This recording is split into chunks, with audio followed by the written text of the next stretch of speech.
Cement,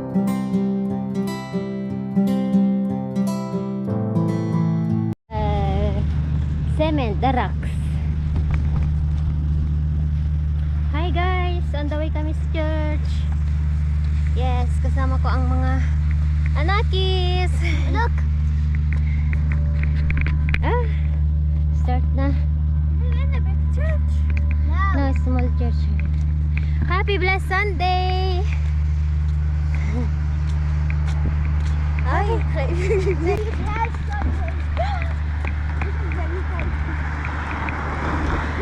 Cheyenne, did you know? Hi. Niha. Niha. Ya Allah. Good boy انت يا عمي. Good boy, good girl. دي فتاة. Niha. برافو عليك الله يبارك. Merci. ايه هلا ده تشبهك. Merci. Ni? Cheyenne, can you tie her shoes? Ay, his shoes. Kifig. Anta kami naro iglise? ايه Yalla. برافو. بس كن أحد ما في مدرسة. ايه أنا بيروح برافو. كل ايه برافو. ليش ماما هيك عم بتضل ساخنة؟ لا مش سخنة هلا. ساخنة؟ نو الحمد لله. هي بالبيت؟ ما بعرف ما بروح إنجليزي. ما بعرف. الحمد لله منيح هلا. الحمد لله. أنت منيح؟ بهاي بيت لوحدي. بيروح كنيسة بالبيت. وين أنت بيت؟ أنا ما بعرف. ايه ما انا دايما بقول لها للسيدة تاعه انا شفتي هيدا ملعب إيه؟ بوجهه هيك. هيدا بناية 1 2 3 انا 3 هيك. أوكي. يعني اول طابق. أول طابق. وراكي دغري انت هيدا بيته انت. إيه تطلع هيدي طريق حشيش. إيه بعرف. اول بناية الثانية انا. اوكي. حلو يعني بيج. ايه كثير حلو. بس انت وحده؟ وحده. انا عندي واحد سابق ابني بدبي جوز. عنده بيبي هلا بدي بيبي ثاني. مبروك. ايه اوعى. ليه ما روح دبي؟ اوعى كيف؟ رحت على العيد. والله برافو. يلا. يلا. ايه رحت على العيد شفت البيبي. ديان اسمه؟ ايه. والله. هلا بدي اجيب صبي. واو. قد عمري ديان؟ السنة وشهر. بقيس جد يعني. احسن هيك. انا ابني واحد. احسن هيك. انا ابني واحد. لا لازم دي جيب كم سنة. ماما كيف؟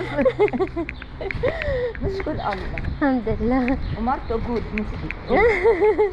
لبناني؟ استرالية. واو. بدل هونيك يعني. هلا بخلف باستراليا بتجي دبي. استراليا ما في مصاري هونيك. والله؟ ايه دولة خلف يعطوا مصاري. كيف ما في مصاري يعني مستير؟ يعني ما بدولة هونيك بالبلاش بتخلف. اوكي. بدبي بدها 5000 دولار. بس كن ولدين. بس مصاري في استراليا في مصاري بس كن هيك ولده ما في. بياخدوا مصاري. والله منيح يعني. اصلا هيك بيعطوا فيزا. يعني كارد لبيبي. حلو. منيح يعني. الحمد لله. الحمد لله يا رب. اسمعي ميرسي. انا احب هيك بالبيت. دايما انا اقولها يلا روح انجليزي. لازم. معلوم. الله ابوه. معلوم. I'm going to cough a lot because Okay, I told you you will be okay.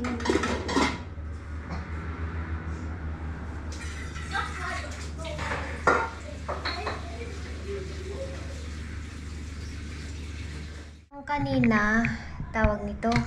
Ano ba itong ganyan muna? I forgot to tell you. When ago when you were not here, and like I was sitting outside looking out, there was like two men. They were looking at your plants. Ha? Why they are looking my plants? I don't know. They. Why? And then they were like, Which plant? they were like looking on it.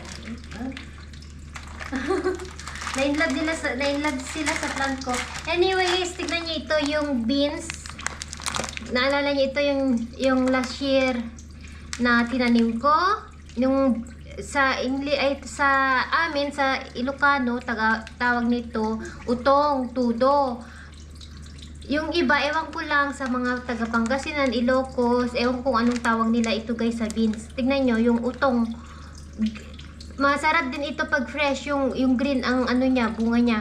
Ngayon, pag ano na siya, dry, ganyan, mahinog na, magiging ganito siya. Hindi kasi, mamaya, ipakita ko pag open ko. Ayan, nabili ko. Ang 1 kilo is 200 lira. Bale, 1.2 cent dollar. Ganon ang presyo niya. Sa peso naman is magkano ba ang peso? Let's say, mga 70 pesos yan yung 1 bag. Oo. So, bumili ako kasi na-miss ko yung magpa-blood type utong, sabi namin, mga Ilocano, yung mag-ulam tayo ng utong, yung mag-boil tayo ng utong. Ganon ang ano namin guys sa mga taga-Cagayan. Ganyan kami. Agpa-blood tayo tibalatong, agpa-blood tayo tibitrelas, maganon ba? Agpa-blood tayo utong. So, nakita ko yan. Ewan ko lang sa part ng ibang Ilocano kung anong tawag nila yan. Beans na yan. Meron yan sa Philippines, guys. So, yan yung local beans natin. Ano? I-correct yung akong. Yan yung, kasi sa mga Ilocano, ganyan ang tinatawag pa nilang Pangasinan beans sa mga ibang Ilocano. Part ng Ilocano area.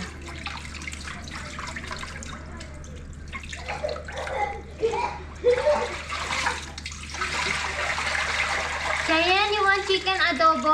Like that with soy sauce or what? Like the one I told you, the red sauce. Okay. Because can you add like batata with it? Okay. Yippee! And can you make Wow. hot dog with it? Wow. Aside? Hot dog? Eh? Skip hot dog. Hot dog Yan aside. sandwich? Yeah, this is an outside. Not with the chicken. Hey, did you look?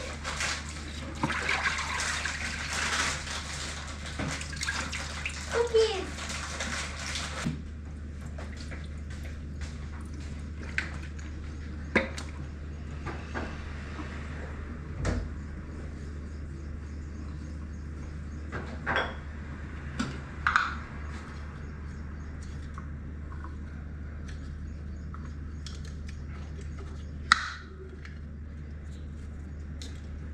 Buran natin ng maraming salt para matanggal yung saka suka. Lansa ba?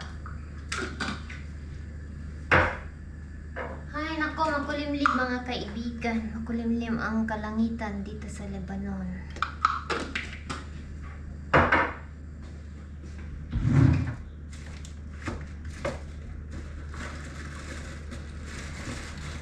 May trabaho si Mr. guys, kaya kami lang ng mga bata at si Mama naglakad-lakad. Kasi sumasakit ang likod niya. Sabi ko maglakad-lakad ka. Yun, naglakad-lakad siya. Pati yung tuhod niya masakit daw. Kaya wala siya guys.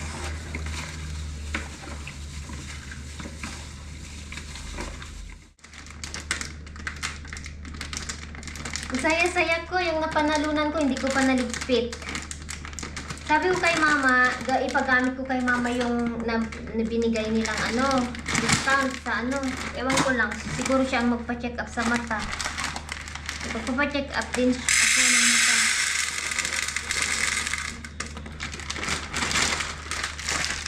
Ito siya guys, ganito. Ay, nahulog, sayang. Sayang ang isa. So, isang baso lang ang kakainin ay lutuin ko.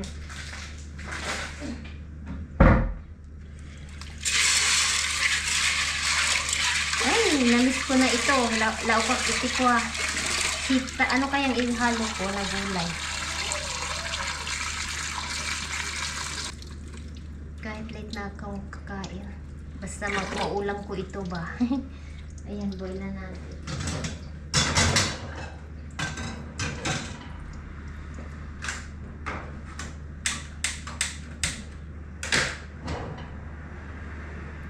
So, habang nagluluto ako, continuous ko yung kwento ko.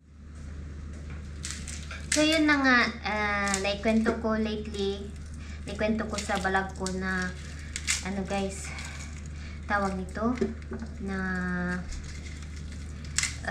bumangon ulit si Mr.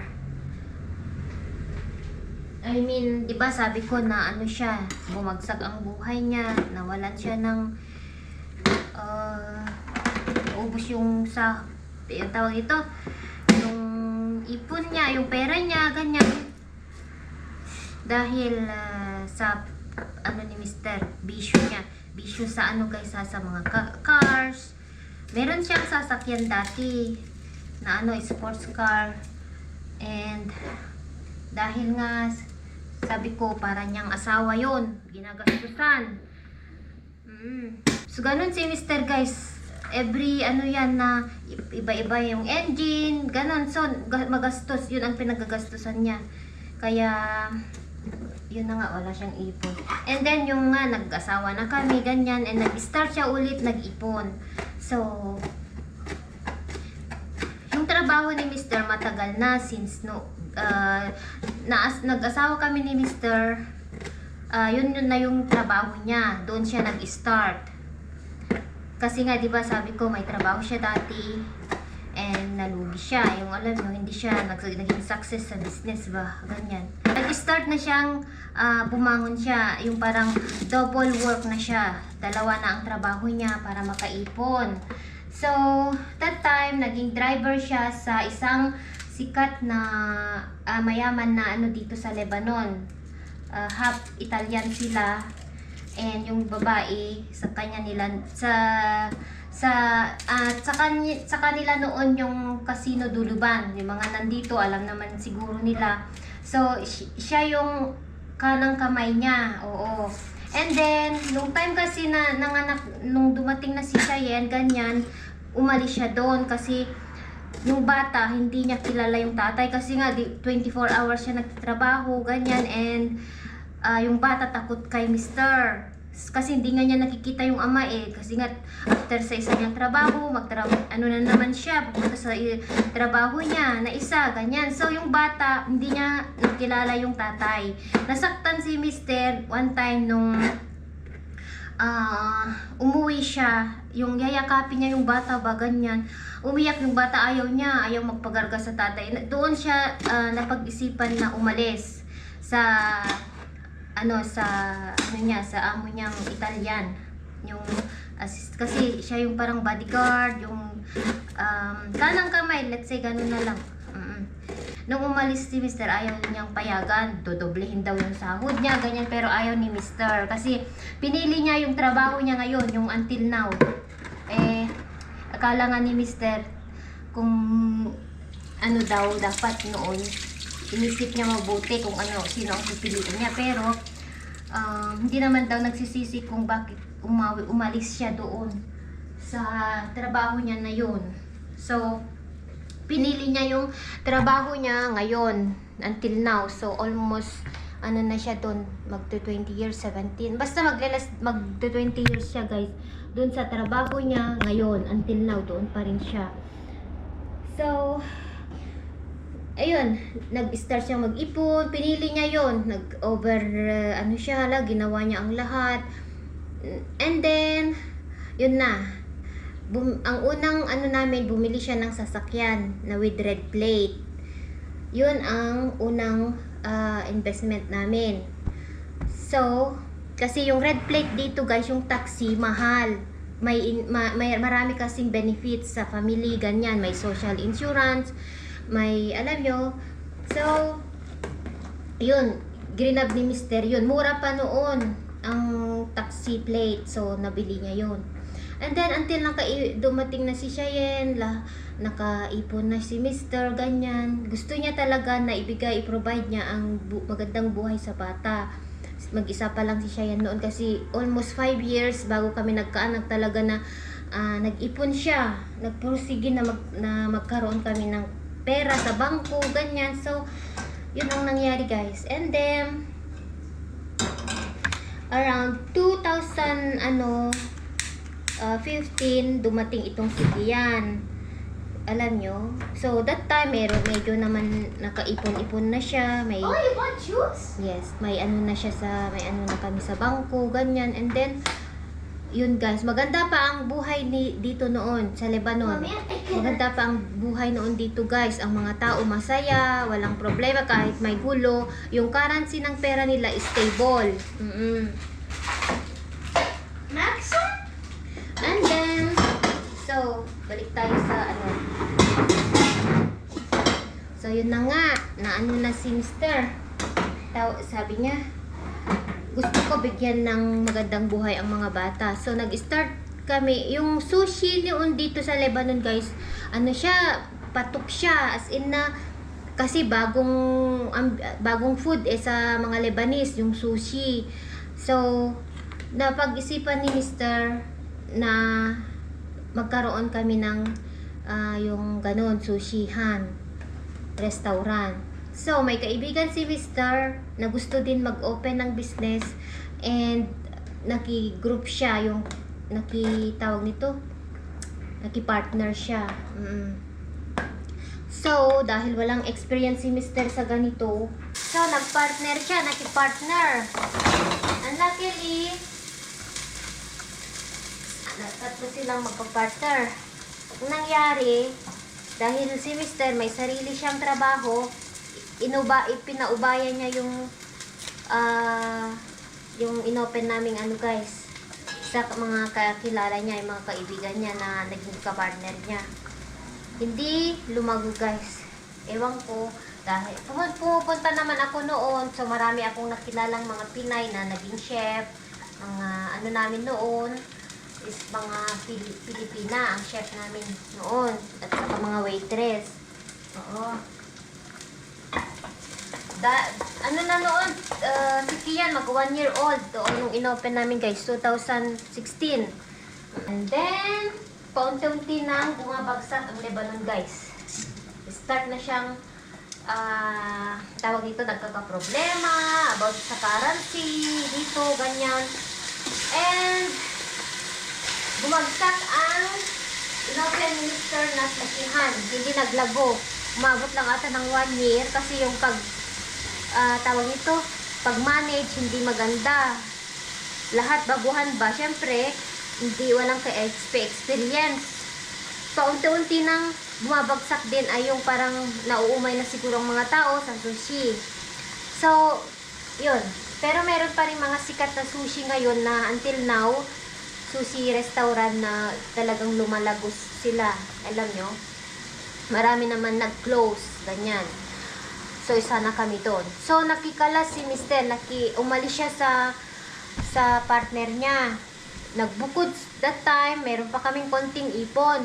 That time, ayaw ko nang mag-open kami kasi alanganin na guys. Sabi ko, baka lagi kasi akong negative, ganyan. Alam nyo, si Mr. yan, sa buhay, wala siyang takot. Basta, gusto niya i-try kasi sabi niya, life is too short. Dapat, i-try natin. Ganon. Gusto niya i-try lahat. Ganyan. So, yun ang ni Mr. Ang nangyari, trinay niya. Sabi niya, mag-open ulit tayo. Pero mag-isa na ako, sabi niya.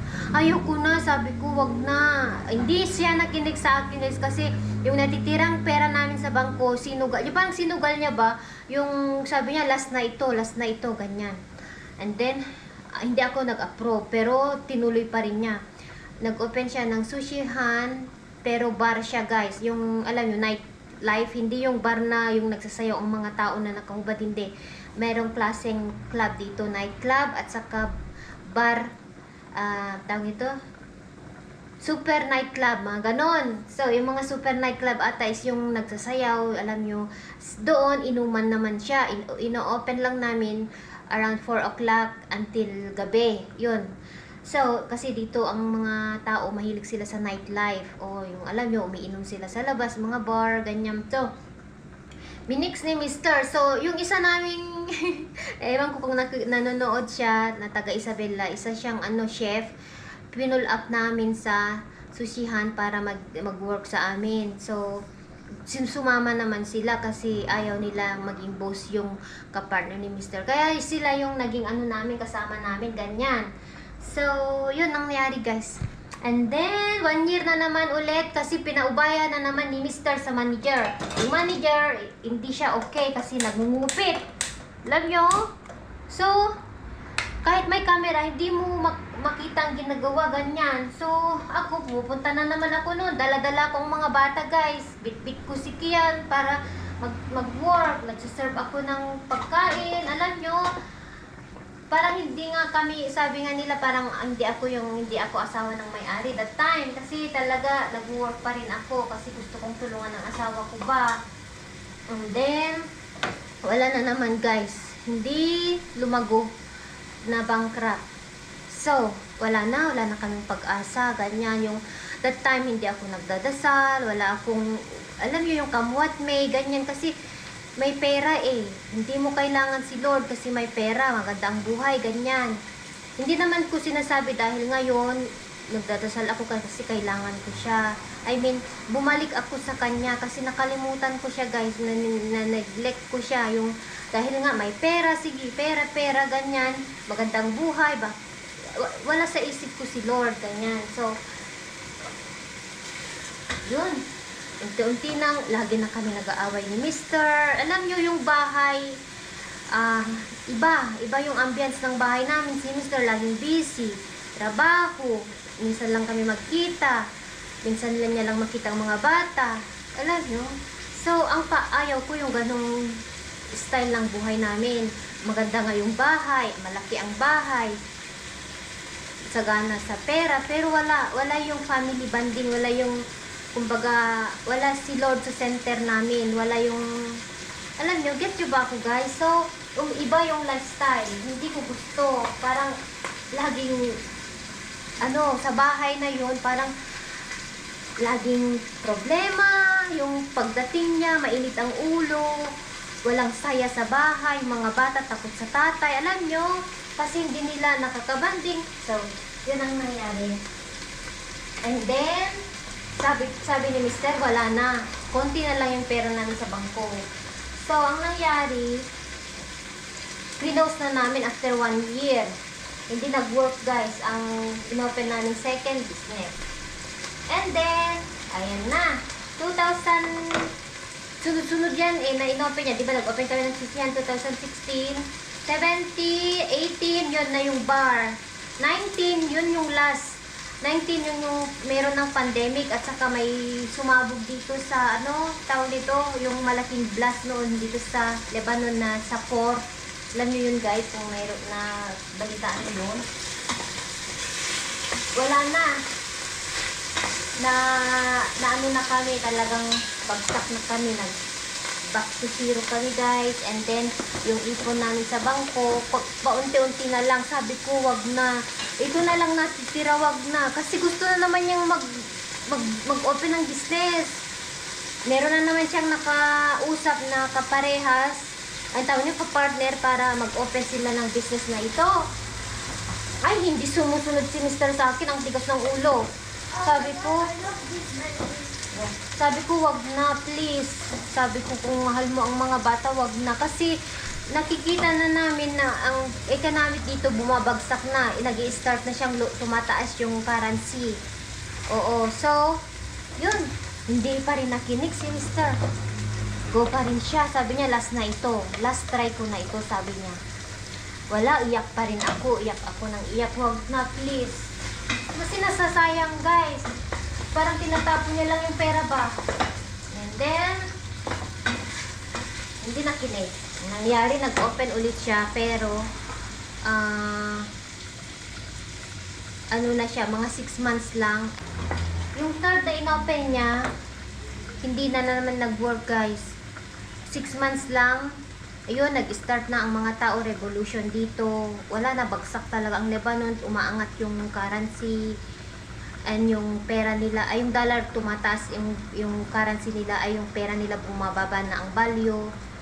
Wala, yung mga tao pumupunta sa daan, may revolution noon dito, nagsusunog ng ano, wala na, hindi, lumago na naman, wala, bumagsak, 6 months lang, ayun guys. Sabi ko, iyak ako ng iyak noon. Yung time na yun guys, start na akong nagdadasal, ganyan, yung parang lumapit na ako kay Lord. Sabi ko, gabayan mo kami, sabi ko. Iyak lang ako kasi naranasan yung time na yun, alam nyo, maniwala kayo o hindi, ang laman na lang ng pera namin sa bangko guys is $300. Yung ipon ni Mister na alam nyo na ang laki-laki, yun lang ang na i-pull out namin sa bangko. Kasi yung time na yun, nag-start ng mga tao na sinisira nila ang bangko, sinusunog ang bangko, yung kasi hindi binibigay ng pera ng mga Lebanese. Kaya buti na lang at 1 month before nangyari ang revolution, na pull out ni Mr. yung natitira naming pera na $300 US dollar. So, that time wala na kaming pambayad sa rent kasi nagre-rent lang kami doon sa malaking bahay. Ang ganda, super modern siya na alam nyo, ang laki. Triple siguro sa site na ito, sa size dito, or basta ang laki niya guys. And may kwarto nga si Sky na isa, alam nyo, tag-iisa namin ng, yung mga bata may kwarto sila, ang laki ng, alam nyo, ganun. So, yun yung nangyari. Hindi na kaya ni Mr. magbayad ng rent kasi yun na lang ang natitira sa pera namin. Ang nangyari, itong mga bayaran ko, niyaya kami na dito kami tumira. And thank God kasi kung wala, hindi nila niyaya kami, hindi kami niyaya na tumira dito, wala sa daan kami pupulutin. And then sila naman, kasi buhay pa yung biyanan kong lalaki noon, tumira sila sa bundok kasi may bahay pa sila doon sa village kung saan ko malapit sa Gulo. Hindi naman ganun kalapit pero doon sa south, oo. Doon sila tumira ng 2 years. And then after 2 years, namatay na yung biyanan kong lalaki guys. So, yun, kaya kami napunta dito, kaya naging ganito ang buhay namin. Ganun ang nangyari, na bankrupt kami, and dahil nakalimutan ko si Lord, alam nyo. So, hindi ko naman sinasabi na sa ano, yung parang saka ko lang siya nakilala nung talagang ang buhay namin ay umiba. Yung talagang ginising niya ako, o para, alam nyo, hayak ako. Kasi nung kasagsagan ng ano guys, and then kaya naipag-isipan ko din mag-vlog that time kasi may iniidolo akong vlogger na nasa Pilipinas pero nakapangasawa siya ng Pinay, Amerikano siya. And then ano tawag dito, lagi akong nanonood sa vlog nila, ganyan. Sabi ko, bakit ko kaya, about sa life nila, sabi ko, bakit ko kaya, di ko kaya gawin. And then, nandun pa kami sa malaking bahay noon guys, nung nag-start akong mag-vlog. Kasi, pandemic na noon, mga tao nag-start mag-YouTube, ganyan. So, marami akong nakilalang mga YouTuber, mga kaibigan. So, yun, dun ako nagsimula sa YouTube. And then, pinag-pray ko lagi. Wala pa kami dito guys ha. Doon kami nag-start na mag-vlog. So, yung mga bahay, yung bahay na malaki sa mga first year vlog ko. And then, hindi ako nag-boom. Yung time na yun, 1 year, pinagdadasal ko na sana bigyan ako ng pagkakataon, ganyan, na ito na lang yung, kumbaga, ano, bigyan mo ako ng sign, mga ganon, kung itutuloy ko pa kasi nawalan ako ng pag-asa. And lagi kong pinagdadasal. Yun na yun yung time na ano guys, kasi walang-wala na kami. Naging yung 300, naging $50 na lang. As in, $50 na sa bulsa ng asawa ko. Wala na, hindi pa ako sumasahod noon. Kasi nga, 2 years ago, bago ako nagsahod. And yung salary ni Mr. hindi na, wala nang value. Kasi, dati dollar ang binibigay sa salary niya, ngayon naging lira na lang, alam nyo. So yung time na yun, kasi pandemic din naman, nagmahalan ang mga bilihin, ganyan. Yun, yung alam nyo, kapag talagang humiling ka kay Lord at galing sa puso mo, ibibigay niya. Yung time na yun guys, $50 na lang ang natira. Pagkain namin, bili namin ng pagkain, ganyan. Yun, last na yun guys na pera namin. Walang pera sa bulsa ni Mr. Wala. Ang nangyari, alam nyo, mayroon akong, siguro pagtawanan nyo ako kung ikwento ko sa inyo. Meron akong, lagi kapag naglalakad kami ng mga aso ko, merong St. Charbel na, alam nyo, dito malapit sa amin. One time, duman ako sa kanya. Naalala ko pa yan guys. Around 6 o'clock ng hapon. 6 o'clock ng hapon. Sabi ko, miyak ako dun sa harapan niya guys. And then, hinawakan ko yung kamay niya ni St. Charbel guys. Alam nyo, yung sa Revolto ni St. Charbel. Dun ako doon lang yung time na dumaan ako na nagpray ako sa kanya. Sabi ko, St. Charbel, sabi ko, ipag-pray mo kami. Wala na kaming makain. Kasi si Mr. din naman nahihiyang humingi ng tulong sa mga ano niya guys, sa mga kapatid niya. Nahihiya si Mr. Ma-pride yan. Ang nangyari, yung time na yun, my God, hindi kayo siguro naniniwala guys. Naramdaman ko yung current sa kamay ko. Yung pagkahawak ko na ganyan, yung parang nagnanab yung kamay ko habang nagpre-pray ako. Sabi ko, alam nyo, so naramdaman ko yung na parang may dumalo dito sa kamay ko na kuryente. Umuwi ako guys, na umiiyak ako. Sabi ko kay Mr. Han, sabi ko, I feel St. Charbel, sabi ko, na kuryente ako nung hinawakan ko. Sabi ko, hiniyakap ako ni Mr. Alam nyo guys, umiyak siya kasi sabi niya, alam mo, may blessing na dumating. Sabi niya guys, umiyak ako talaga. Ano yun, sabi ko. Yung kaibigan niya daw na tinulungan niya noon, nung walang trabaho guys, na alam nyo, kasi si Mr. matulungin yan kapag may, alam nyo, kahit ngayon, noon, ang dami niyang tinulungan na gumanda ang buhay, ganyan. Pinasok niya sa mga trabaho, ganyan. Yung taong yun, ang pangalan niya is Charbel. Pumunta siya guys, at binigyan niya si Mr. ng pera. Alam niyo kung bakit? Kasi sabi niya, tinulungan mo ako na tumayo sa buhay. Naging maganda ang buhay ko dahil sa'yo. Kasi pinasok ni Mr. sa trabaho until nag-travel siya, pumunta sa Turkey, bumalik siya, and nagkaipon ata, ganyan, and gumanda ang buhay. So, naalala niya daw si Mr. kasi hindi niya daw makalimutan kung saan siya nanggaling. Alam nyo guys, yung time na yun, nakatanggap kami ng pera. Galing sa kaibigan niyang, pangalan niya is Charbel.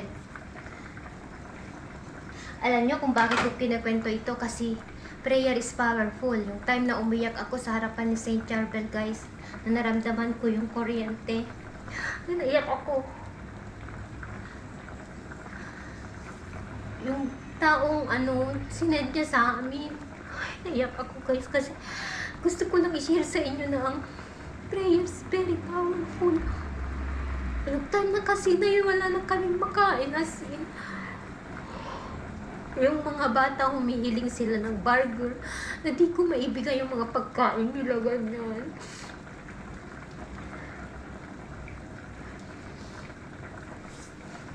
Ang sakit sa loob na hindi mo maibigay yung mga bata yung pagkain nila. Kung napanood yung mga old video namin, ang payat-payat ng mga anak ko kasi payat din naman sila ngayon, pero sobrang payat nila kasi yun na nga yung time na wala na kaming pag-asa, ganyan, pero bumalik ako sa kanya guys.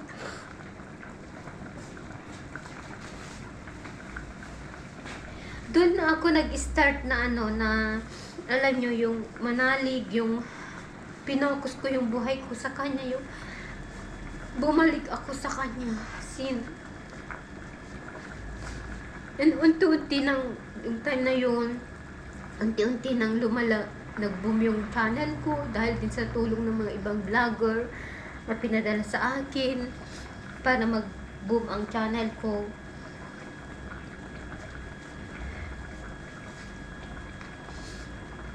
Naiyak lang ako na ikwento sa inyo guys kasi nasa inyo na, kaya huwag niyo ako husgahan na kung ngayon hindi ako walang time na mag-ayos. Kasi noong una ko, pamilya ko, hindi ko naman gustuhin. Naiyak lang ako na mag-share sa inyo. Pinagdaanan namin.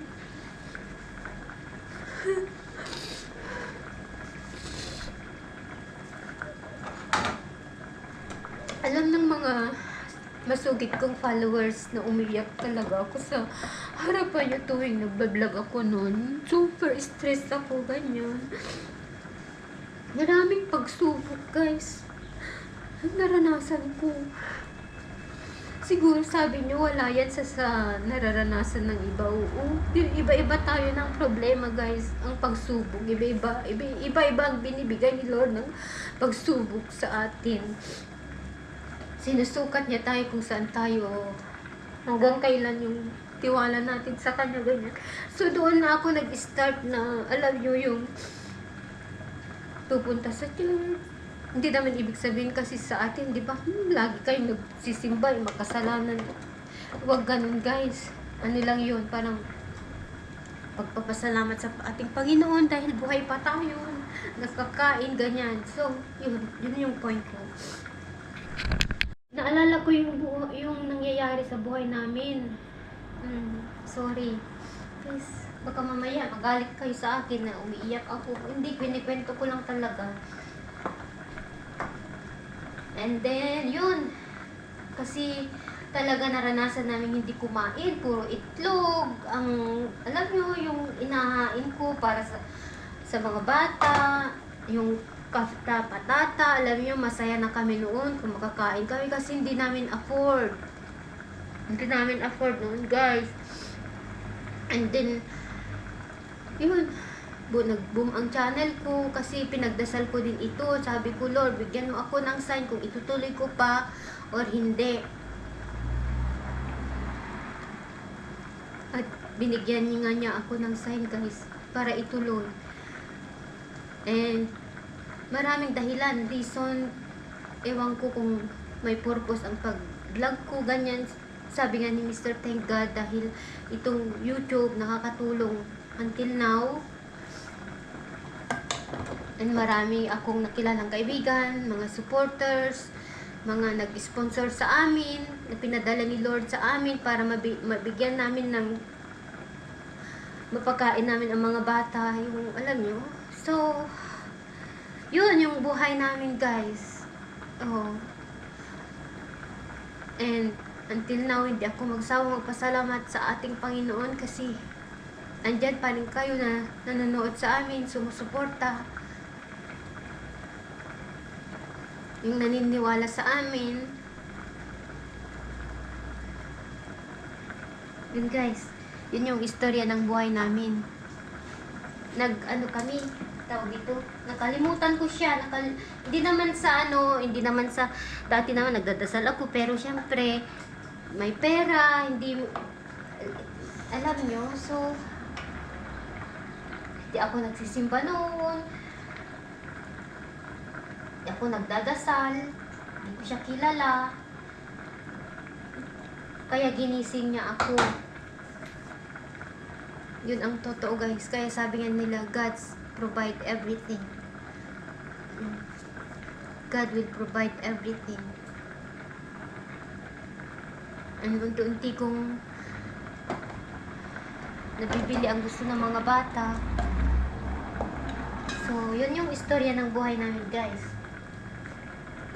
Naiyak ako, pasensya, na nagkukwento sa inyo. Yung, alam nyo, yung emotional ako kasi alam yung gusto kong ikwento ang buhay ko kasi nasa inyo na kung nakapulutan ng aral, ganyan.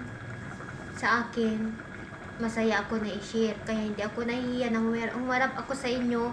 Yung mga dati kong kaibigan na iniwan ako dahil wala na, iba na ako, ganyan. Iniwan ako, guys. As in, iniwan ako. So, maraming dumating sa buhay ko na naging kaibigan ko na tumanggap sa akin kung ngayon na ganito na ako. Kaya makikita mo talaga kung sino yung tunay mong kaibigan sa hirap at ginhawa. Iniwan ako, guys. Hindi ako alam nyo, yung one time na namulot ako ng basura, yung plastic. Meron akong kaibigan na i-share ko din sa inyo yan. Sobrang pang-insulto niya sa akin. Na-share ko yan sa vlog ko. Sobra, guys. Kaya hinayaan ko na lang, pinag-pray ko na lang siya. Kaya yung mga sa akin, nagbabas, okay lang. Kung hindi nyo kasi alam ang okay lang, guys. Ibas nyo ako, masaya kayo dyan, okay lang. Basta ako, wala akong ginagawang masama sa inyo. Yun.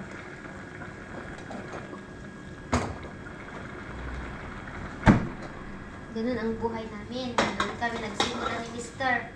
So, wala akong pinagsisihan kasi ngayon, nakakasama na namin ang mga bata, nakakasama niya ang mga bata, nakakasama ko siya.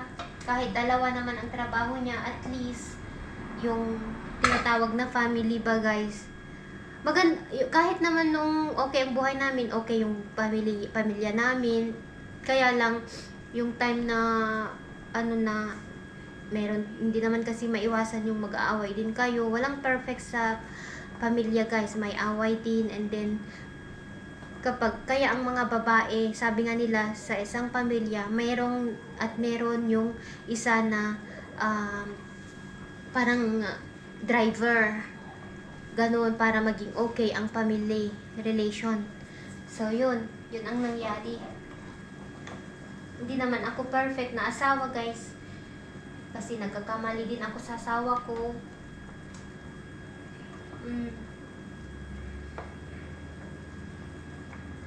Pero ginagawa ko ang lahat para mapalaki ko ang mga bata, kahit, alam nyo, kahit minsan si Mr. tinutupag. Nagpapaalam siya, alam nyo yung pinagsasabi niya na, ikaw na bahala sa mga bata, alam ko kaya mo, alam nyo, ganyan si Mr. Ay, nako, kaya...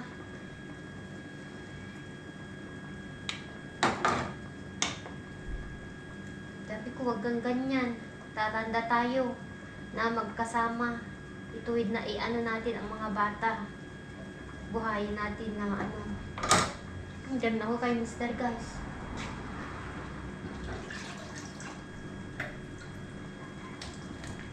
Yun. Ang dami ko na namang ito na yung niluluto ko.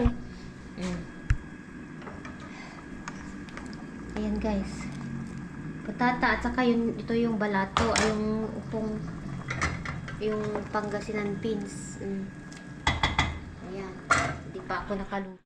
What's that? Beans. What's inside?